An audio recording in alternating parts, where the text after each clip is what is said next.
So yun mga kasang, no, grabe, sobrang init ngayon at mag-alas 12 na ng tanghali. At ayun, medyo kinakabahan ako, no, kasi may in-order ako sa pinsan ko ng mga flour fry. At yun nga, yun yung sinasabi ko noon na magkakaroon tayo ng fry dahil yung pinsan ko ay naka-breed. At kanina pa niya pinaship yun, actually mga 10. At yun, medyo kinakabahan ako kasi alas 12 na at sobrang init, kaya nakakatakot din na hindi ko alam kung okay pa yung mga isda natin. So hintayin-hintayin natin ngayon at ayun, meron ako darating na fry ngayon na mga 20 plus pieces yun at ibebenta natin yun tapos kuha ko ng iba pang grow out. So yun mga kasang, no, grabe na talaga ang init at kung mapapansin nyo wala halos tao sa labas. Actually walang tao talaga. Kahit saan makayo tumingin dyan, bihira yung may lumalabas ng gatong oras. So ayun na nga, dumating na nga sila alamove natin at sana okay pa yung mga isda, no, dahil nasa likod na lang. At ito na yung mga isda natin, no. Kumuha ako dito ng 20 pieces tapos dinagdagan pa ng pinsan ko. So nag-prepare ako ng isang 10 gallons dyan para ilagay yung community, tapos yung iba isosolo natin dito. Meron ako dito mga ilang slot, no, mga less than 10 slot yan kasi nagamit ko yung mga iba sa mga pa-reserve sa atin. Pero pag nawala yan, i-grow out ko dyan yung ibang mga fry natin. So yun na nga, buksan na natin to. Tignan natin kung okay pa ba sila. So, ito na yung mga fry natin at mukhang okay pa naman sila at malalakas pa naman. Hindi naman siguro nahihingtan to kasi galing lang naman to sa may sa may Muntinlupa. Sa may bandang bayanan dyan. Malapit lang yan at mga ilang minuto lang din ang biyahe nito. Yan, gaganda, oh. Ang gaganda nito guys, order na kayo. Sa mga gustong order, message nyo lang ako sa ating Facebook page, Hendrix Backyard. At doon ako nagpo-post ng aking mga binibenta. So yan, 3 plastic yan. At syempre, kailangan muna natin i-acclimate yan. Ay, hindi nga pala natin dito ilalagay. Dito para sa taas. Pero hindi kasya. Hindi kasya yung plastic natin. So gagawin na lang natin ang paraan yan. At hindi natin pwede i-diretso yan doon sa aquarium, no, dahil nga mainit ang biyahe nila. Dito natin ilalagay yan sa 10 gallons. At ayun mga kasang, no, nagawa na natin ang paraan. Binutasan ko yung plastic niya para ma-shoot natin dyan.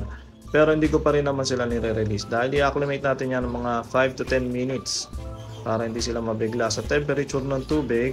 Daan-daan natin yan. Pero bago ang lahat, may umorder sa akin, no, sinagawan ako ni ate. May sumigaw, pabili daw ng Shubunkin.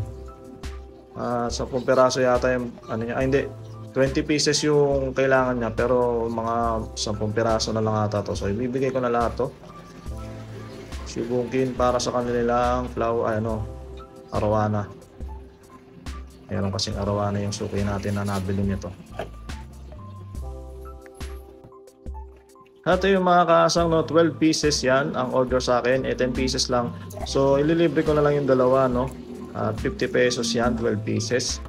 So ayun, naka-ready na siya ngayon at ready for pickup na. Hintayin lang natin si ate. Tapos i-release na natin to maya-maya. Tanggalin nga rin pala natin itong price dahil price pa to ng ating Glow Tetra. At papalta natin yan ng 150 ang isa. Yan, natanggal na rin. 150 ang isa nitong fry na to. At sulit naman kayo dyan guys dahil napakaganda ng jeans nito na Armani at Alawi. Alawi yung female tapos Armani yung male. So napakagandang mga strain yan. So for sure, maganda rin naman ang kalalabasan nito kahit wala tayong sample grow out niyan. At ayun na nga, no, nag-pick up na si ate ng kanyang mga order. Salamat po. So oras na para pakawalan na natin itong ating mga flowerhorn fry. At dahan-dahan natin yan pakawalan. So yun, napaka-importante ng acclimatization sa mga isda, no, lalong-lalo na pag bumiyahe ng malayo. Pero kung nandito lang naman, ililipat nyo lang ng aquarium, same lang din naman kasi yung temperature niyan, yung mga aquarium ko dito. So okay lang na magpalipat-lipat dito ng aquarium, pero yung galing sa biyahe tapos ilalagay nyo sa aquarium agad, yun yung delikado. So importante talagang mag-acclimate pag may mga bago kayong isda at yung iba nga ginagawa quarantine pa, no, para sigurado talaga, baka kasi minsan yung mga nabibili nating isda ay may dalang sakit. So yan, yung iba ay na-acclimate, ay yung iba ay kina-quarantine pa yan. Teka lang, ba't may goma dito? So ayan, no, tanggalin muna natin yung stress niyan, maya maya videohan natin ulit sila para mas makita natin ang mga ganda kung ano nga ba yung quality na meron itong ating mga Tinker's Train na breed ni FH Boat. So ayan, ang laki ng ating janitor fish dyan. Nilagyan ko nga pala ito ng janitor para maglinis dyan. At ayun, 30 pieces yata to.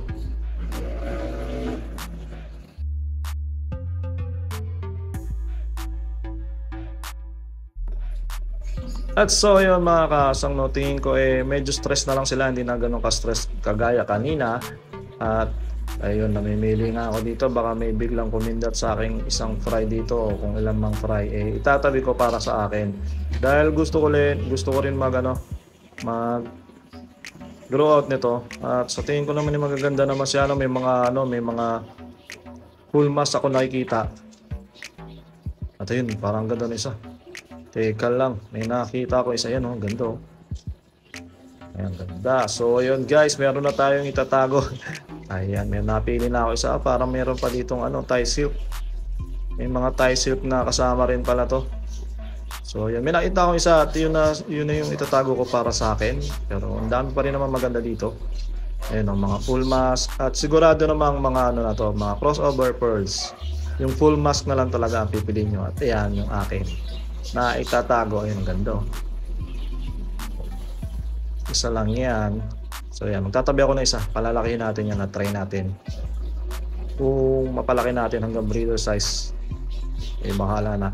So ayun guys, no, sa mga gusto umorder sa Facebook, message nyo lang ako doon at usap tayo doon, no, kung paano ko may bibigay sa inyo yung mga isda. So yun mga kasang, no, gusto kong humingi ng pasensya doon sa mga gustong umorder sa akin ng Tinker's Train na Flowhorn. So ayun, ang dami nga nagme-message sa akin na gustong umorder nga ng Flowhorn fry na yun. Ang problema kasi, hindi ko kasi kayang pa-ship yun. So minsan naman hindi rin mura magpa-ship talaga. So kung bibili ko sa akin ng isang Flowhorn tapos papadala ko sa Bulacan, parang mas mahal pa rin talaga yung shipping nun. At hindi ako nag-ship sa Shopee tsaka sa kung anong courier na bawal kasi talaga yon. Kung titignan nyo yung talagang policy nila, bawal magpadala ng mga live animals sa mga ganong klaseng courier. So kung meron mga tao na nagpapadala ng live animals sa ganon, ayun, lumalabag sila doon sa rules. Ako ayoko ng ganun kasi. So ayun, lalamove lang ako. Actually sa lalamove nga bawal din yun, pero yung lalamove kasi mas safe yun kasi nga diretso na from dito dadalhin yung isda sa inyo. On time yun na real time kung ibigay ko sa kanya isda. Diretso yun kung saan yun pupunta. Kaso nga napakamahal ng lalamove pag malalayo na. Tapos yung mga tawid dagat, hindi ko na talaga yung kayang padalaan. So pasensya na doon sa mga gustong order. At ayun, maraming salamat doon sa mga naka-order na sa akin at halos maubos na rin yung mga fry na meron ako ngayon. So yung mga gusto pang umabol dyan, magkakaroon pa tayo ulit ng mga bagong fry. At hindi pa naman din yun yung kung kuha doon sa pinsan ko dahil meron pa rin naman siya mga fry doon. So pag naubos yung hawak ko ngayon, kukuha ulit ako ng mga ilang piraso sa kanya. So ayun guys, sana maintindihan nyo. At ayun, sana wag nyo rin ako itulad doon sa iba na nagpapaship na alam nyo na, alam pong bawal yun, kaya hindi ko talaga din ginagawa. So ayun, tapusin na natin ang video na to. Sa mga di pa nakasubscribe dyan, click nyo lang notification bell at ang subscribe button syempre para ma-notified kayo at nagka-rumble na yung sinasabi ko. Basta yung mga di pa nakasubscribe dyan, subscribe na kayo. Tapusin na ang video na to. Maraming salamat sa mga nanood. Peace out.